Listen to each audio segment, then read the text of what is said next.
and let me present Professor Victor Alfonso Vicente Benitez from UNAM, Mexico. So he will speak about the Schrödinger equation with finitely many delta interactions. Please, Victor, go ahead. Okay. First of all, thank you very much to the organizer for the invitation, Professor Karapetyants, Professor Kravchenko. I'm glad to the opportunity of give this talk in this seminar. Today I want to talk about this word, which is entitled Schrödinger equation with finitely many delta interactions, closed form, integral, and series representation for solutions, which is a work that I made. It's a joint work with Professor Vladislav Kravchenko, who was my PhD advisor. Actually, this was the last work that we made when I was the last years of the PhD. Now at this time I'm a postdoctoral research at IMUNA in Juriquilla, Querétaro.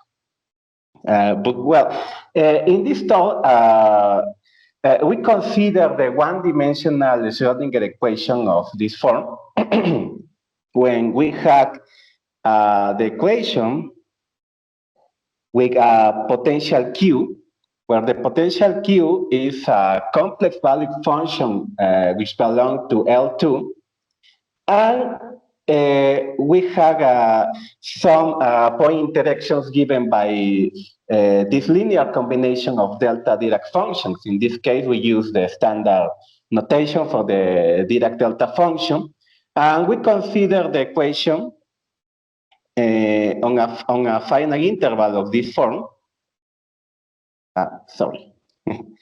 We consider the equation in this interval.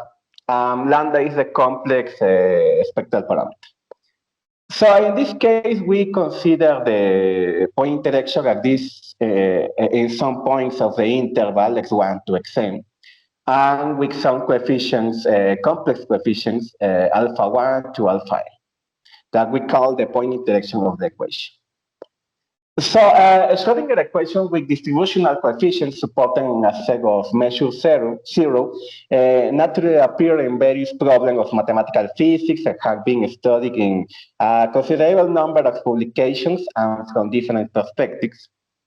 For example, one way to work with this equation is that this equation can be interpreted as a regular equation. That is, a regular equation with the potential Q, whose solutions are continuous functions and such that their first derivative satisfies this Young condition at some special points. That are the points, the point interactions. For example, some works which consider this approach, for example, this work from Kochubey, when he considered not just a finite number of point interactions, instead maybe an infinite number of point interactions. And this work of Kostenko and Malam. Another approach consists in considering the interval as a quantum graph, right? So we consider the interval, we consider the interval considered to be as a quantum graph consisting of these edges that are the segment xk to xk plus 1, right? And the Schrödinger operator is considered as an operator with a regular potential Q and as an unbounded operator in the direct sum of the subholographic space on each interval.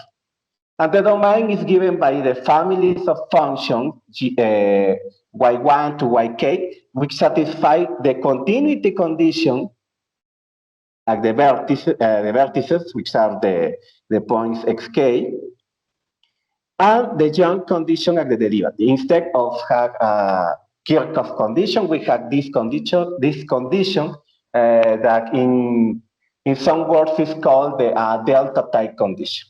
For example, some words which consider this approach are this, this word of Gestesi and Kirsch, And this was of Kurasok and Lass.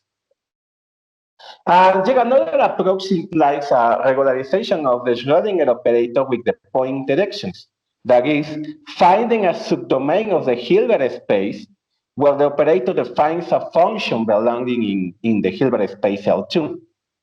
For this, we know that the potential Q plus the linear combination of the delta functions defines a functional that belongs to the suboleg space H minus 1. And this force of regularization has been studied rewriting the operator by means of a factorization which involves a primitive sigma of the potential. So in this case, instead of the Schrödinger operator, one consider this another kind of operator. In this case, the derivative of a quasi-derivative, where this quasi-derivative is given in terms of an antiderivative of the potential Q plus the delta integration. And for example, some works we consider this approach as the work of Sachuk and Skalikov from 1999, and this work of Grinig and Mikitiu, and this work of Professor Natalia Bondarenko. So, but in this talk, we're going to talk about the theory of transmutation operator for this kind of equations. So, theory of transmutation operators, also called transformation operators, is a widely used tool in studying differential equations and spectral problems. And it is known that under certain general conditions on the potential Q, the transmutation operator has the form of a Volterra integral operator of the second kind. So this is very useful because if we have a transmutation operator in the form of a Volterra integral operator, we can obtain certain series representation for the transmutation kernel. And from this, we can obtain series representation for the solutions. And these series representations are used for practical solving direct and inverse in Sturm-Liouville problems. For example, there are some works which use this approach. For example, this work of Professor Kravchenko, Navarro, and Torba, with this representation of the solution of the one-dimensional Schrödinger equation. In this case, the regular equation that is with the potential in L2 provides the Neumann series of Bessel function representation for the solutions and solving direct spectral problems. And in this other work, Professor Kravchenko and Torba, they working with a method to solve the inverse problems, which consists in use the formulation of the inverse problems in terms of the Gelfand-Levitan equation and use the Fourier-Legendre series representation of the kernel to reduce the problem of solve the inverse problems to solve a linear system of algebraic equations. There are other techniques recently development, for example, this work of the last year, where when the Neumann series of Bessel functions play a crucial role in the practical recovering of the potential Q. For say some works which consider the equations with delta point interactions, for example, this work of Professor Barrera Figueroa and Professor Vladimir Rabinovich, and this other work of Professor Victor Barrera, when they consider the Schrödinger equation with a finite Menely delta point interaction, and they consider the approach of taking the equation as an equation in a quantum graph, and they on each interval they applying a method called the spectral parameter power series method. In order to compute the eigenvalues, eigenfunctions, and the analysis of the spectrum of the problem. So, what is the whole program of this talk? In this work,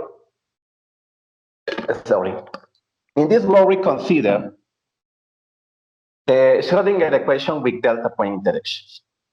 So, the first step of this work is obtain a closed form solution for the equation, right? When we obtain the solution of a Cauchy problem, writing in terms of the solutions of the regular equation which means the equation has only the potential Q.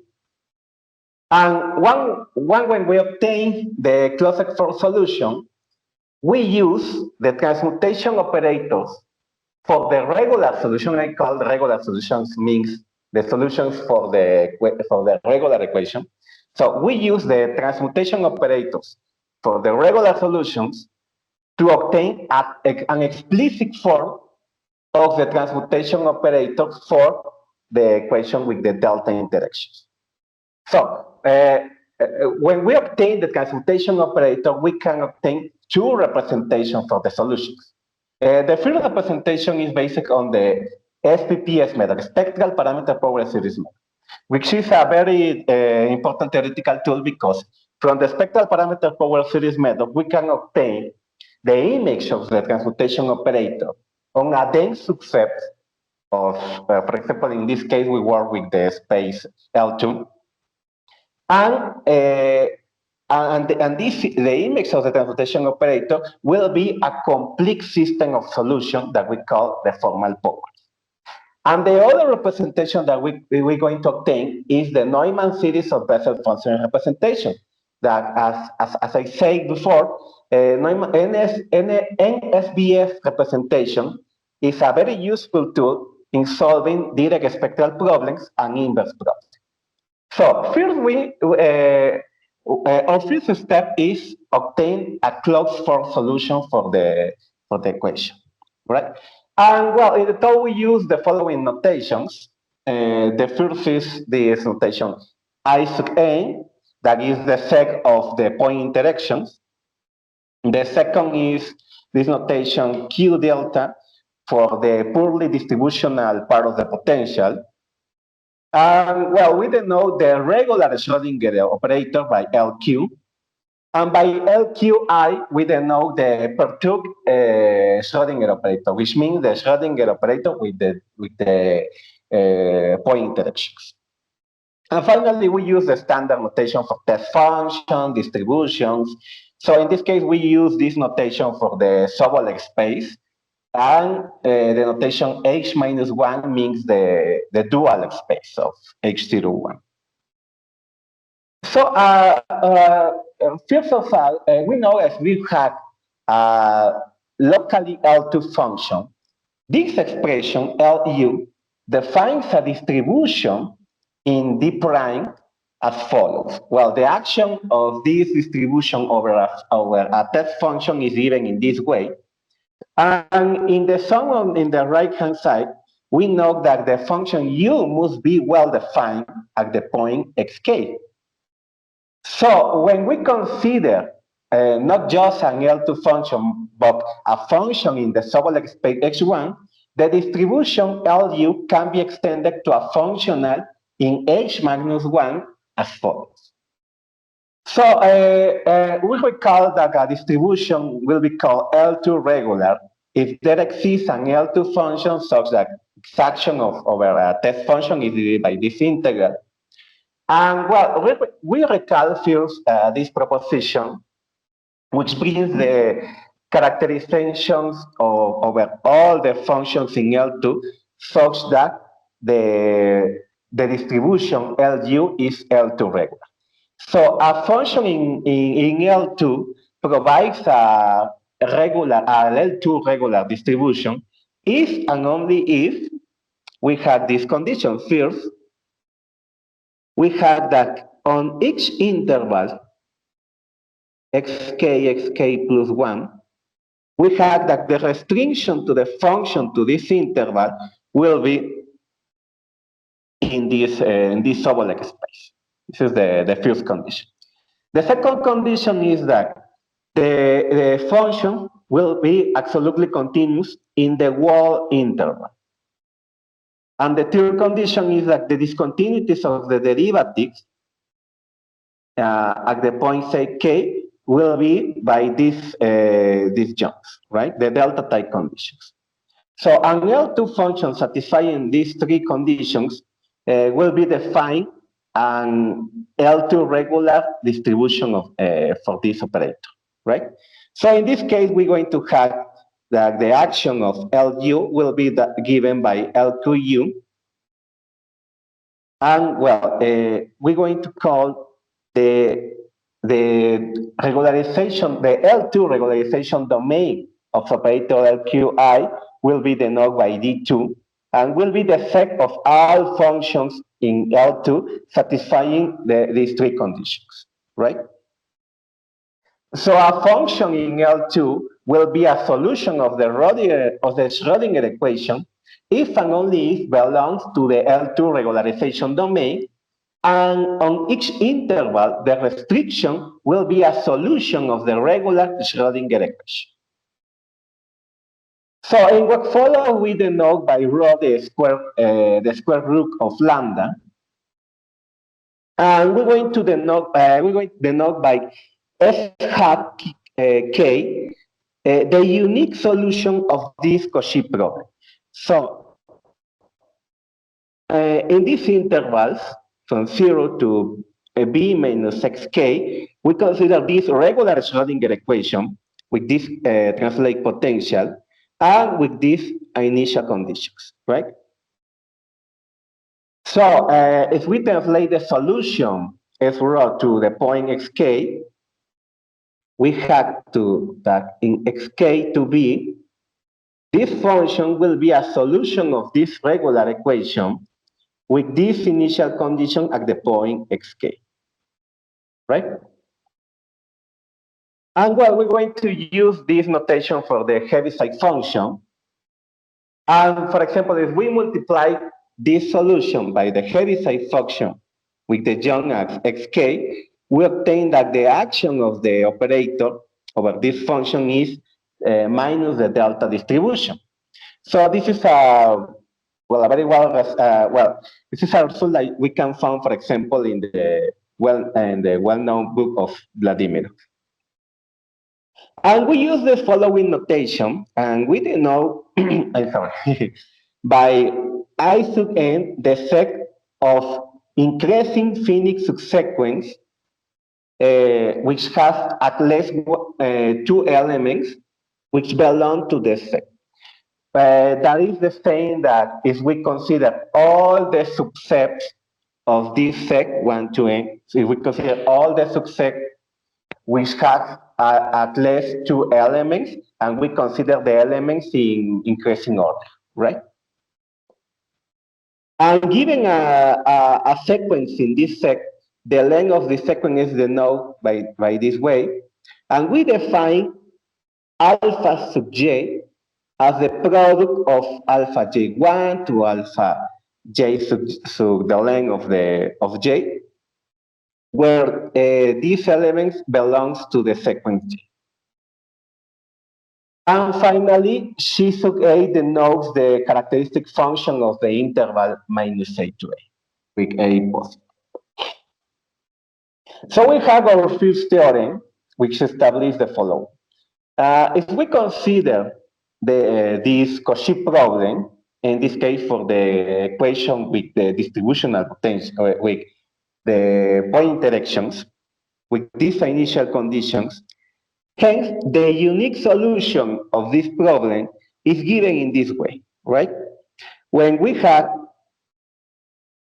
this function u tilde and this sum of the point interactions, where u tilde is evaluated at the point xk, we have the jumps given by the Heaviside functions, the solutions s hat, and well, the sum over all the sequence belongs to I sub n. And who is this function u tilde? U tilde is a unique solution of the regular Schrödinger equation, right? Which satisfy the same initial conditions as zero. Right? So we can see that we obtain the solution of the perturbed equation in terms of u tilde and the functions f hat. Which means in terms of the solutions of the regular equations. So, for example, if we consider the solution for the is zero, the unique solution of the equation with the purely distributional potential, satisfying these initial conditions, x0 equal to 1 and the derivative equal to I rho, that means is a generalization of the exponential. So in this case, the functions x hat are given just by these sine functions, and hence the solution has the following form. When u tilde in this case is just the exponential, and we have the x hat is just this sine function. So we have an example of the explicit form of the solution of this equation. So we continue with the second step of the program. So we have the closed form solution in terms of the solution u tilde and the solution s hat.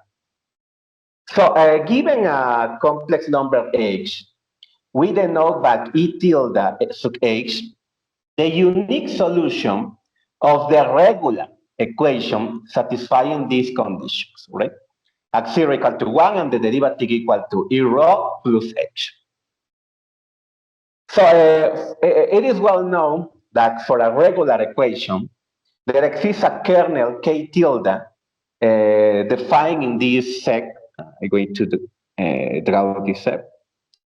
This case is this triangle, from 0 to b for x, and well, we have this triangle. So this is the domain omega. We have there exists a kernel continuous in the closure of this triangle, and which belongs to the sublet space x1 in this triangle, and such that satisfy these Gursak conditions. Yes, to the going to this, yes, in this characteristic x to x, and the other characteristic x minus x, right? And such that the solution E tilde can be written as the image of the exponential under this Voltaire operator, when the kernel of the Voltaire operator is this function k tilde. And well, this is a very well-known result that we can find, for example, in the book of Professor Marchenko. And the same property is valid for the solutions S hat. In this case, we define the solution x hat in the interval from 0 to b minus xk. So in this interval, we're going to have kernels capital HK such that satisfy some condition of the characteristic, and such that the solution x hat can be written as the action of this Volterra integral operator over sine function. A reference can be the same book of Kravchenko. And actually, from this representation, we can rewrite this integral in this way as an, well, when we translate the solution to the point xk, we can rewrite the solution as this integral, right? Where this kernel k tilde sub k is given by this formula. So this is nothing but the Fourier transform of a function which suppose belongs to the interval minus x minus k to x minus xk.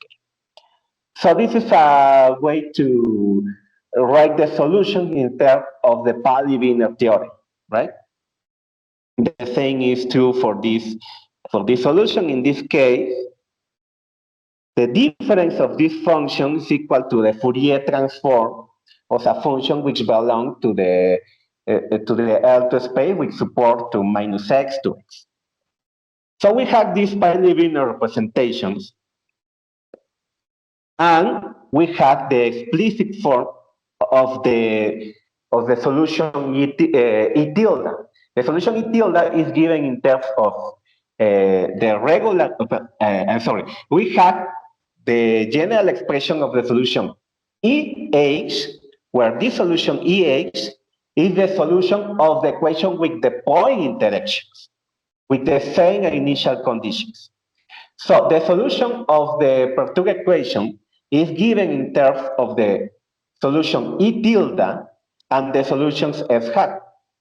So we have this explicit form. We can take the integral representation of k tilde, the integral representation of the kernel of e tilde, and we can substitute these representations in this formula. So we obtain a product, a sum of products of Fourier transform of compactly supported functions. So after a lot of computations, we can rewrite this sum as a Fourier transform of a kernel, which is that we obtain in this theorem, that there exists a kernel K defined in the triangle omega, such that the solution E of the Prof equation is the image of this Voltaire operator over the exponential function. Excuse Where me, this Victor, function, at this moment we are seeing another, I think, number, what is 19, the slide number 19, and you are talking about another one, yeah? yes, okay, I'm going to restart the presentation. No, Okay, stop it because, okay.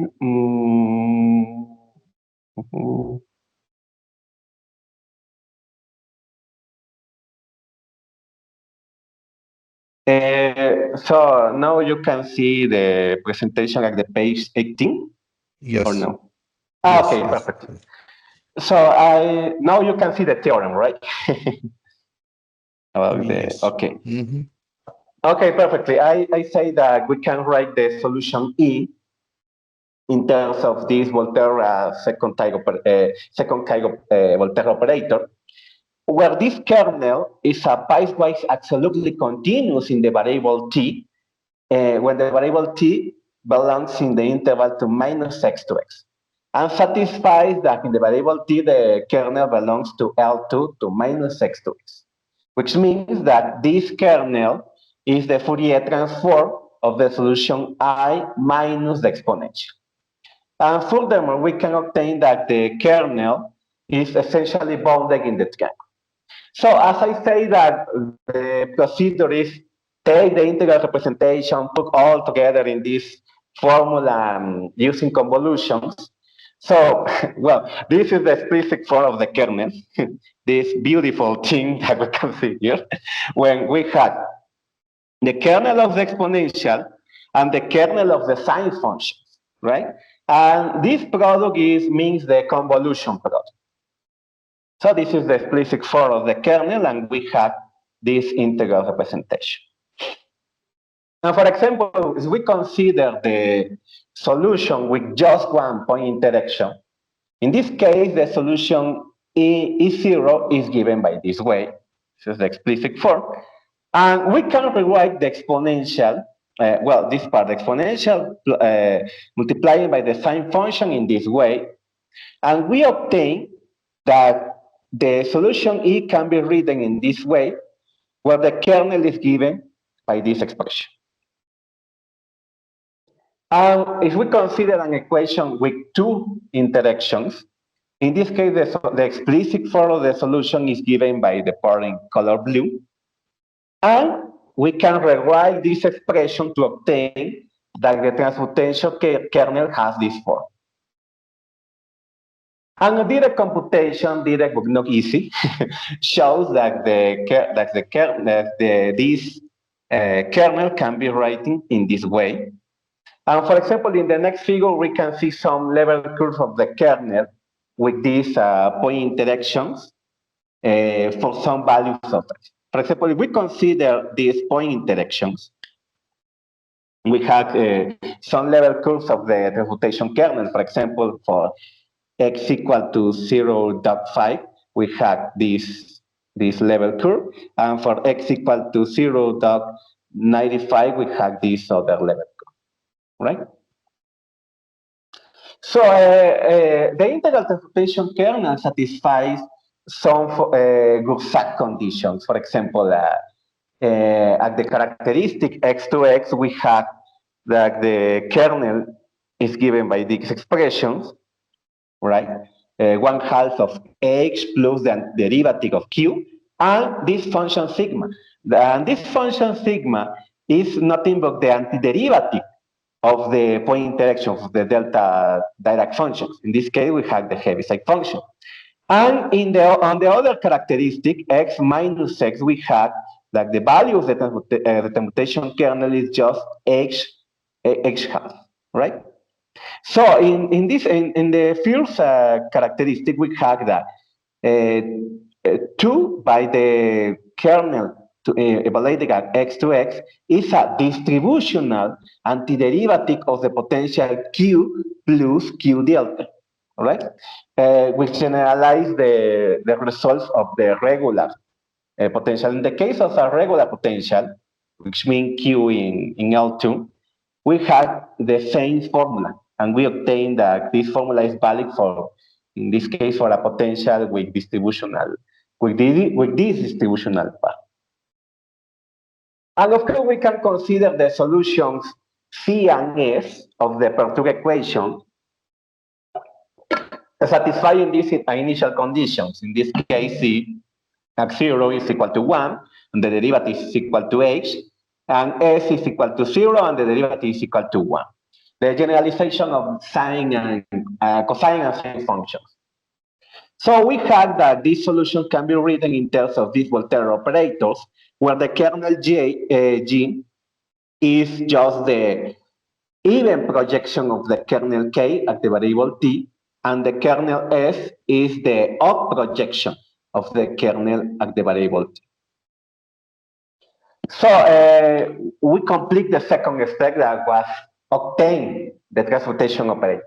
Now we continue with the third step, that is obtain the spectral parameter probability method. Right? For this reason, we consider a non-vanishing solution of the equation with rho equal to 0. So we take a function in the L2 regularization domain that is a solution of this equation, and that non-vanishings in the wall interval from 0 to more later, we're going to show that such function exists.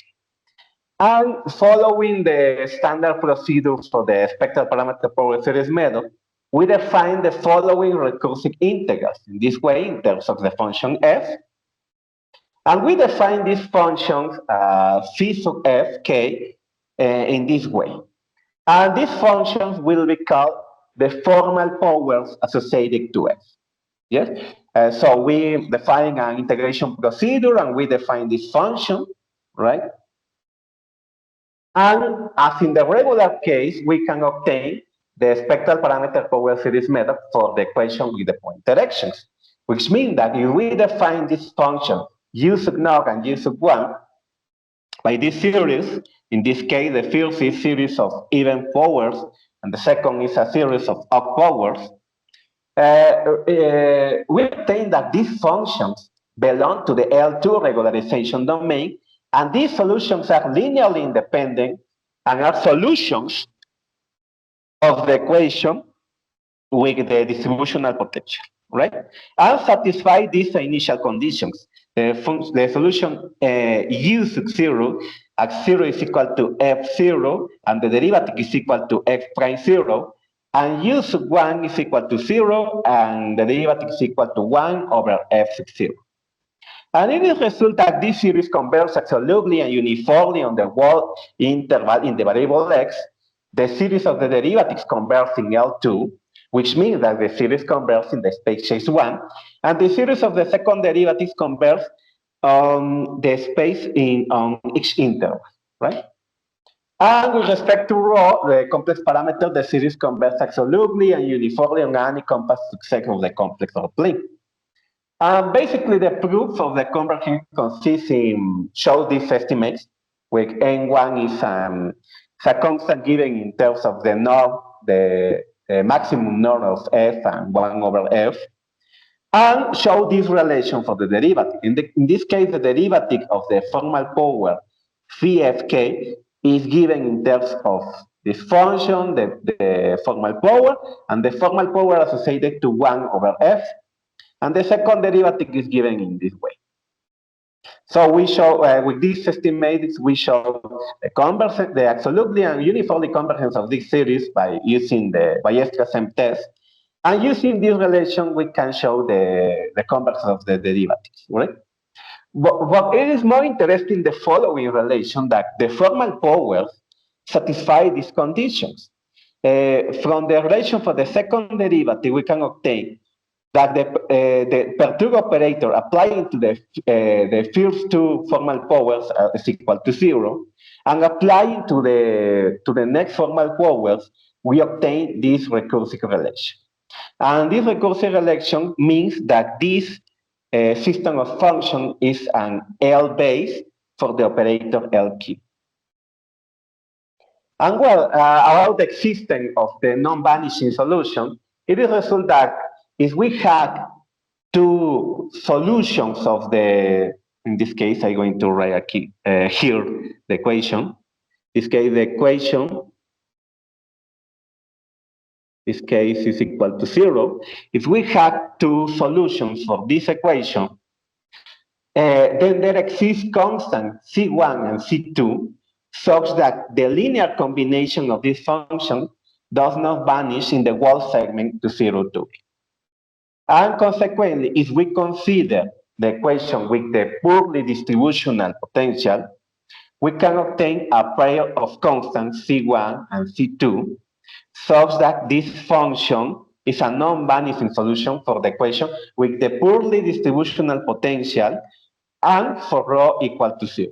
Moreover, if the point interaction alpha 1 to alpha a are positive, it is enough with choosing C1 equal to 1 and C2 equal to 0.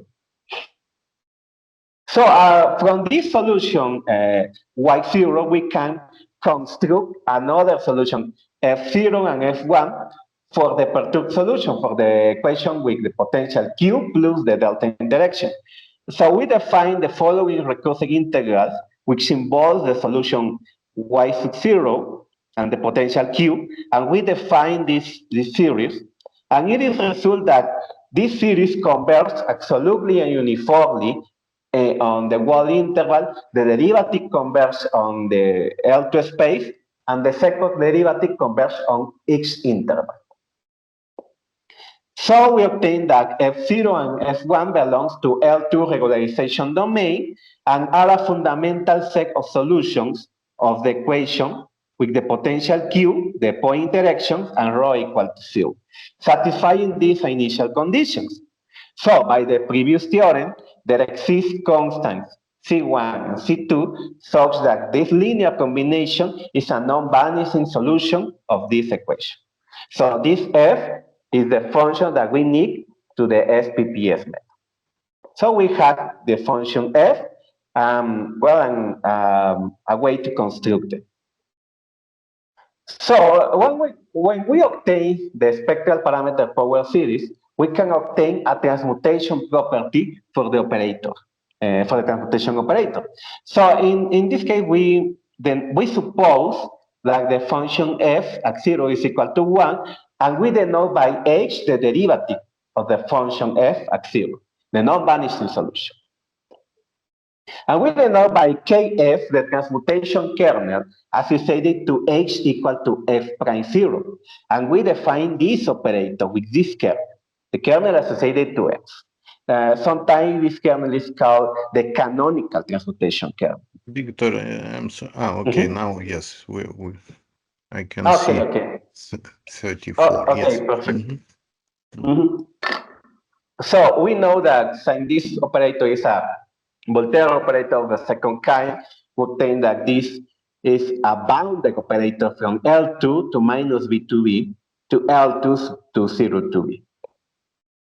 And moreover, the solution E, the generalization of the exponential, is exactly the image of the exponential under the action of this transmutation operator. But in this case, since F0 is equal to 1,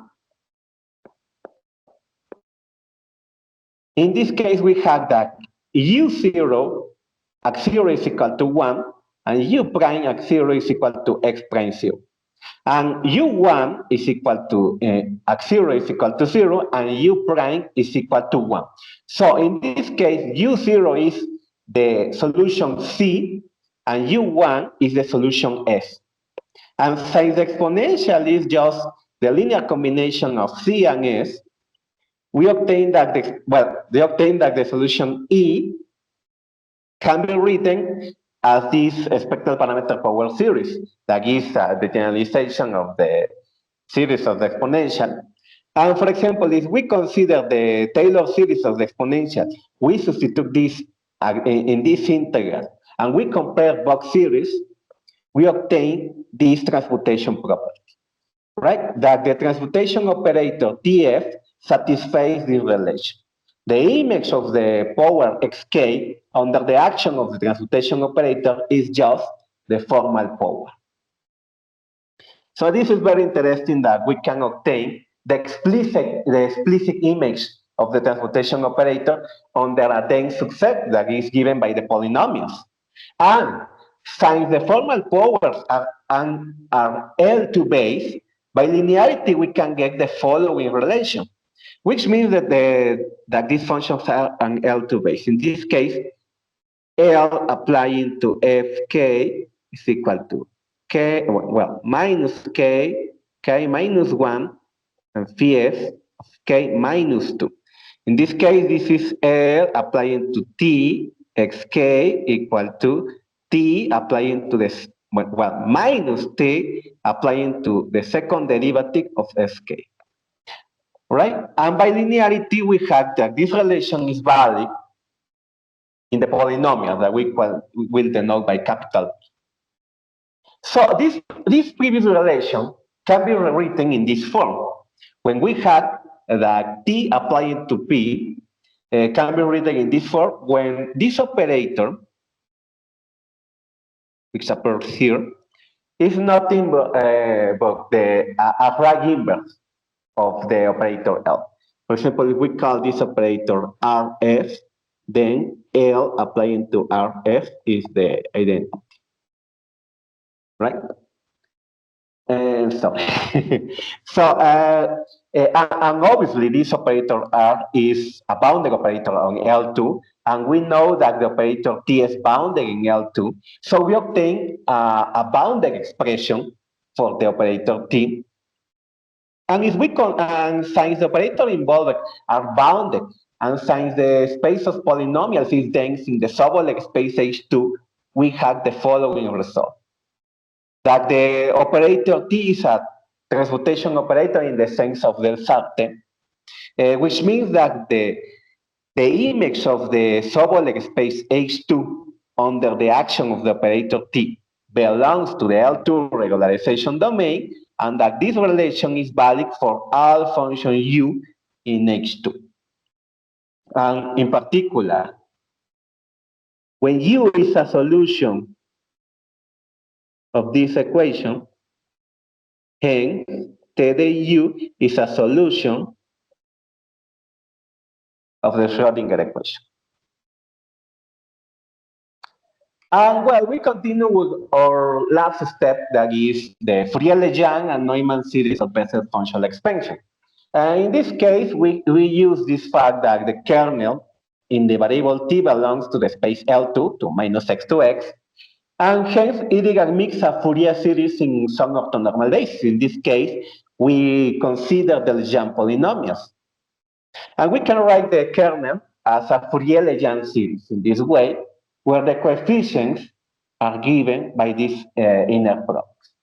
So in this inner product, we can rewrite this in terms of the transmutation operator, and we can obtain some expressions for the coefficients A sub n.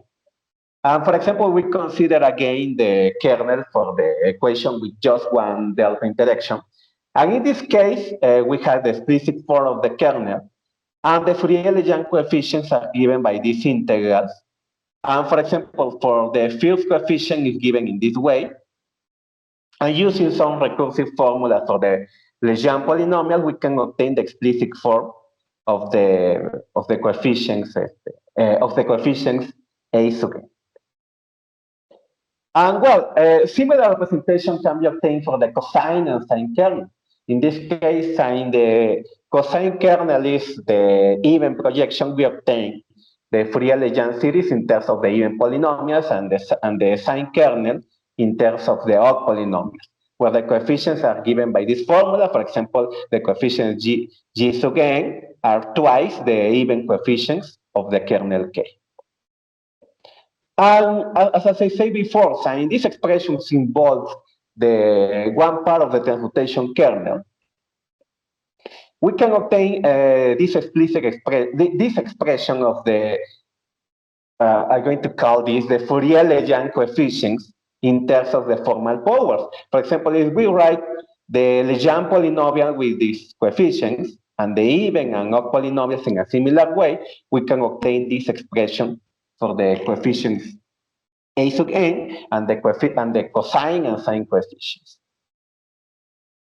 And well, in this case, we have the Fourier series, Fourier-Legendre series representation of the kernel J, say something. If we take this Fourier-Legendre series and we substitute this, I'm sorry, I'm going to a previous slide. And we substitute this series in this integral, it is known that, well, we can exchange the series with the integral and we obtain a series of some integrals of even polynomial with cosine functions, and these integrals are known, and we can obtain, sorry, I'm going to this slide, and yes, we obtain this theorem, that for example, the solution C can be written in terms of this Neumann series of Bessel functions. Right? When we had the coefficients of the representation of the kernel G, and we had the spherical Bessel functions of the field cells with even order, right?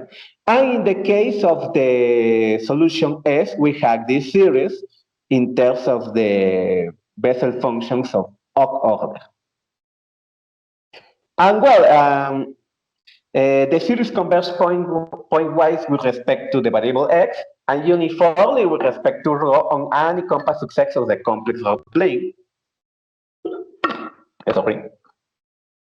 And moreover, if we consider the partial sums, we have these estimates for the partial sums. When we see that if the variable rho belongs to a streak in the rho complex plane, and in this streak, we have that the approximation is uniformly on rho. And next, we have that the remainder depends on this error epsilon, that is the error of the approximation of the kernel in the Fourier-Legendre series, in the norm of the L2 space. And well, finally, we can obtain similar representation for the quasi-derivatives. We can obtain similar representation for these solutions C and theta, which satisfy these initial conditions, but at the point B. And this is very important because the first coefficients of the, in this case of the kernel G, the coefficient G sub 0 can be written in terms of this solution.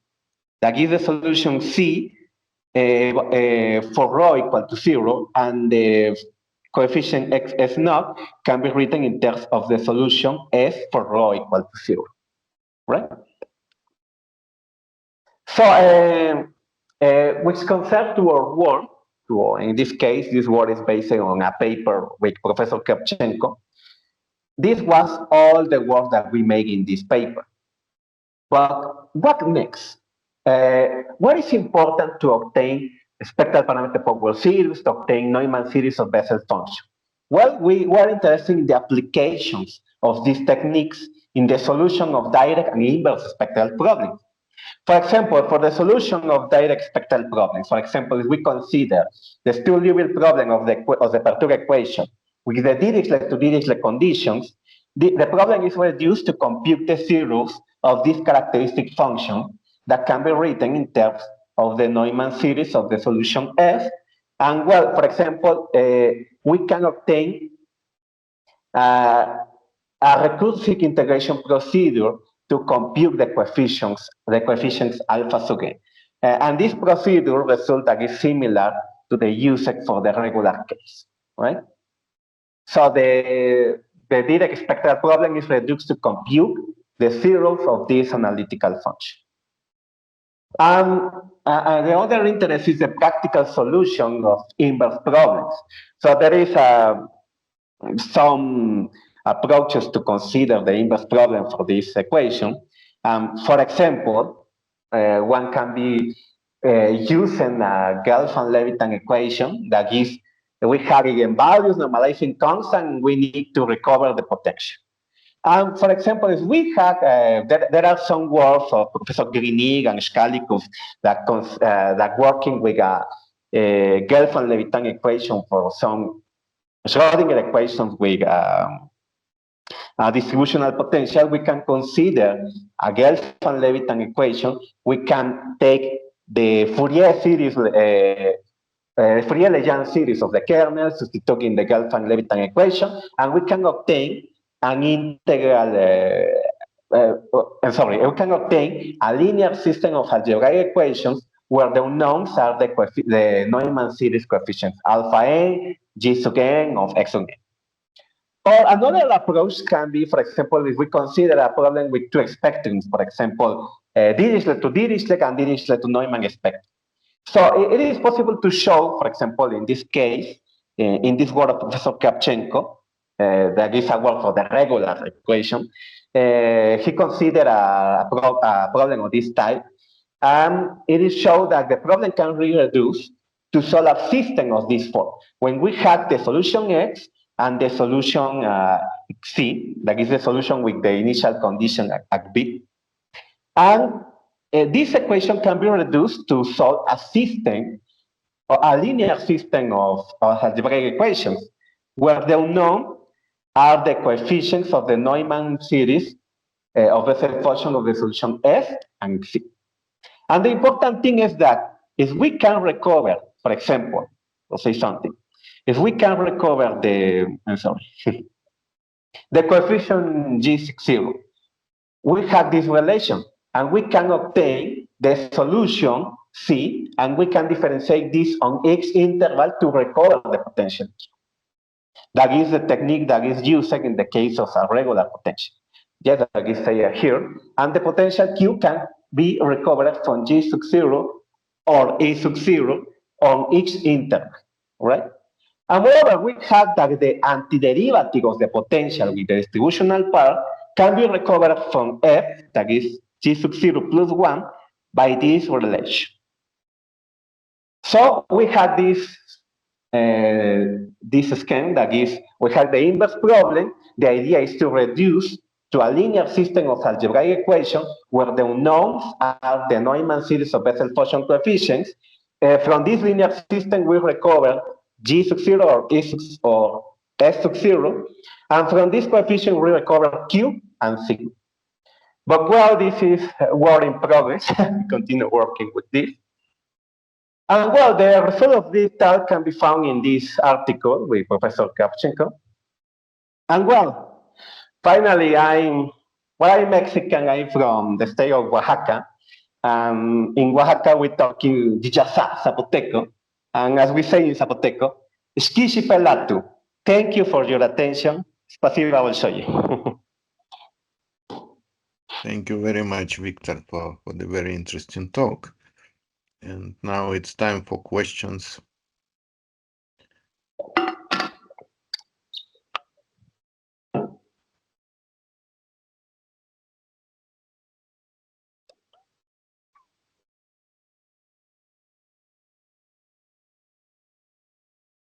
I just have maybe a general question. In which language it's written gracias? In Zapoteco. Yes. Letters. What? In which language? Alexey is asking. Okay.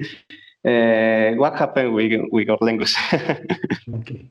This is Zapoteco, no? Zapoteco. Dijasa. Zapoteco or Dijasa. Yes.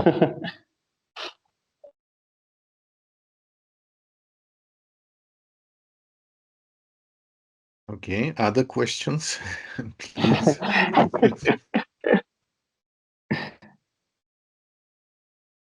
If there are any.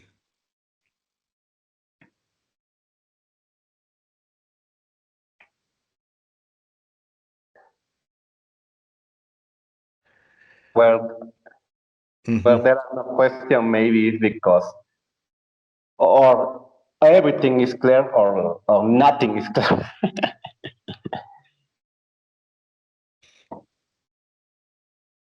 There were a lot of details, but I hope that in general the main ideas are quite clear.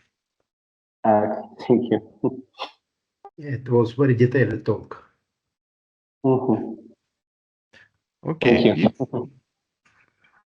If there are no questions, then thank you very much. Thank you. Thank you. Okay. Thank you again for the invitation. Thank you, Professor Karapetyants, Professor Kravchenko, and Thank thank you. you everybody for assisting.